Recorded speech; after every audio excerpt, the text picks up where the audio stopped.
Hello दोस्तों, नमस्कार। जैसा कि दोस्तों यहाँ पर आप पढ़ पाएंगे कि ये जो प्रश्न है, ये जो प्रश्न पत्र है दोस्तों, जो सीटेट और सुपर टेट में जो प्रीवियस ईयर एग्जाम हुए हैं उनमें प्रश्न पूछे गए हैं। तो यहाँ पर दोस्तों आप पढ़ पाएंगे कि यहाँ पे बहुत सारे प्रश्न हैं जो कि प्रीवियस ईयर में पूछे गए हैं। तो चलिए दोस्तों, कुछ जो इम्पोर्टेंट टॉपिक है उसको हम सबसे पहले थोड़ा सा रिविज़न कर लेते हैं और समझते हैं कि वहाँ से किस तरीके से प्रश्न पूछे जाते हैं। तो दोस्तों यहाँ पर आप पढ़ पाएंगे कि ऊर्जा रूपांतरण के बहुत सारे प्रश्न जो है दोस्तों प्रीवियस ईयर में पूछे गए हैं। तो जैसे कि यहाँ पर उपकरण लिखा हुआ है और रूपांतरण, यानी कि कौन सा उपकरण ऊर्जा को किस रूप में बदलता है। तो इनको थोड़ा सा रिवीजन कर देते हैं और आगे जा कर के दोस्तों, जो जैसा कि मैंने आपको बताया था कि आपको जो है कंप्लीट चैप्टर जो है पूरी डिटेल्स में पढ़ाएंगे, जहां से दोस्तों इस चैप्टर से लगभग जितने भी प्रश्न बन सकते हैं उन सभी को लगभग आप सभी को सॉल्व कर सकते हैं। जैसा कि दोस्तों यहाँ पर आप पढ़ पा रहे हैं कि बहुत सारे उपकरण हैं जिनसे जो ऊर्जा का परिवर्तन होता है, यानी कौन सा उपकरण किस में बदलता है। यहाँ से प्रश्न बहुत बार परीक्षाओं में पूछे गए हैं। अभी मैंने आपको प्रश्न पत्र दिखाया था जहाँ पर प्रश्न बहुत पूछे गए हैं। ये जो उपकरण है ऊर्जा का रूपांतरण किस रूप में करते हैं। जैसे सबसे पहला है कि विद्युत सेल। विद्युत सेल जो है दोस्तों रासायनिक ऊर्जा से विद्युत ऊर्जा में परिवर्तन करता है।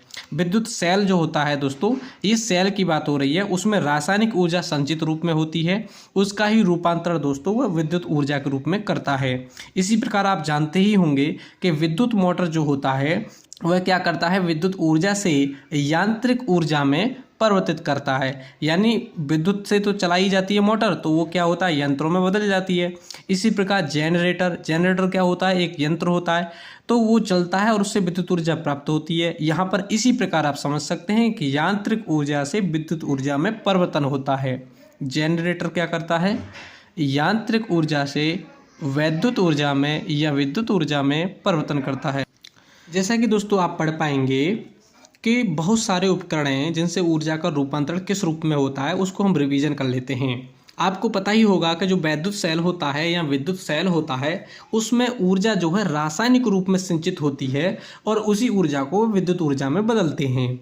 इसी प्रकार विद्युत मोटर होती है। विद्युत मोटर क्या करती है, वो बिजली से तो चलती ही है, तो इसका मतलब विद्युत ऊर्जा से वह यंत्र चलता है, तो विद्युत ऊर्जा से यांत्रिक ऊर्जा में परिवर्तन होता है।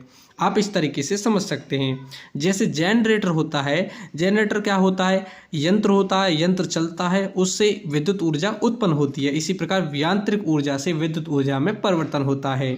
इसी प्रकार आप समझ सकते हैं कि जो बल्ब या हीटर होते हैं, तो आपको पता ही है कि जब भी बल्ब को ऑन किया जाता है या हीटर को चलाया जाता है तो वहाँ पर वह हीट होने लगता है, तो बल्ब भी थोड़ा थोड़ा गर्म होने लगता है। इसका मतलब ऊष्मा में तो बदलता ही है। तो यहाँ पर भी लिखा हुआ है कि विद्युत ऊर्जा से प्रकाश व ऊष्मीय ऊर्जा में या ऊष्मा ऊर्जा में परिवर्तन होता है। तो आपको पता ही होगा ऊष्मा ऊर्जा क्यों है, क्योंकि वह हीट होने लगता है। प्रकाश ऊर्जा तो होती ही है। इसी प्रकार आप समझेंगे कि विद्युत घंटी या लाउड स्पीकर क्या करता है, विद्युत ऊर्जा से ध्वनि ऊर्जा में परिवर्तन करता है।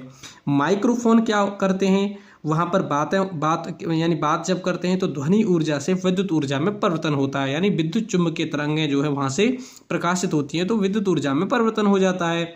इसी प्रकार समझेंगे कि सौर सेल जो होता है, जैसे सौर पैनल होता है, इसी प्रकार जो सौर सेल जो होता है, सौर पैनल जो सूर्य ऊर्जा से काम करते हैं, तो प्रकाश ऊर्जा से विद्युत ऊर्जा में परिवर्तन करते हैं। जहाँ पर दोस्तों सौर सेल जो होता है वहाँ पर प्रकाश से विद्युत ऊर्जा में परिवर्तन होता है। इसी प्रकार आप समझेंगे कि ताप विद्युत घर जो होता है वहाँ पर परमाणु ऊर्जा से विद्युत ऊर्जा में परिवर्तन होता है। जो विद्युत बल्ब होता है, अभी मैंने आपके लिए बताया था क्या होता है, बिजली से तो बल्ब जलता ही है। इसी प्रकार दोस्तों वैद्युत बल्ब में क्या होता है कि वह वैद्युत ऊर्जा से ऊष्मा एवं प्रकाश में ऊर्जा का रूपांतरण करता है। ऊष्मा का मतलब क्यों, क्योंकि ऊष्मा जो है वह गर्म होने लगता है, इसलिए ऊष्मा में परिवर्तन होता है, और प्रकाश तो देता ही है, इसलिए प्रकाश ऊर्जा में परिवर्तन होता है। इसी प्रकार जो मोमबत्ती है, यह बहुत बार परीक्षा में पूछा गया है, बहुत ही इंपॉर्टेंट है, इसको आप याद रखेंगे क्योंकि यह बहुत बार परीक्षा में पूछा ही जाता है और पूछा भी गया है। मोमबत्ती में दोस्तों रासायनिक ऊर्जा से प्रकाश तथा ऊष्मीय ऊर्जा में परिवर्तन होता है, क्योंकि मोमबत्ती जो है रासायनिक रूप से बनाई जाती है, तो उसमें रासायनिक ऊर्जा होती है, उससे प्रकाश उत्पन्न होता है, तो प्रकाश ऊर्जा में परिवर्तन होता है, और वह गर्म हीट तो होती ही है, इसलिए ऊष्मीय ऊर्जा में भी परिवर्तन होता है। प्रकाश तथा रासायनिक ऊर्जा का प्रकाश तथा ऊष्मीय ऊर्जा में परिवर्तन होता है। इसी प्रकार आप समझेंगे कि सितार एवं अन्य जो वाद्य यंत्र हैं जो बजाए जाते हैं उनमें क्या होता है, यांत्रिक ऊर्जा से ध्वनि ऊर्जा में परिवर्तन होता है। यानी यंत्र तो होते ही हैं, उनसे ध्वनि उत्पन्न की जाती है तो ध्वनि ऊर्जा में परिवर्तन होता है।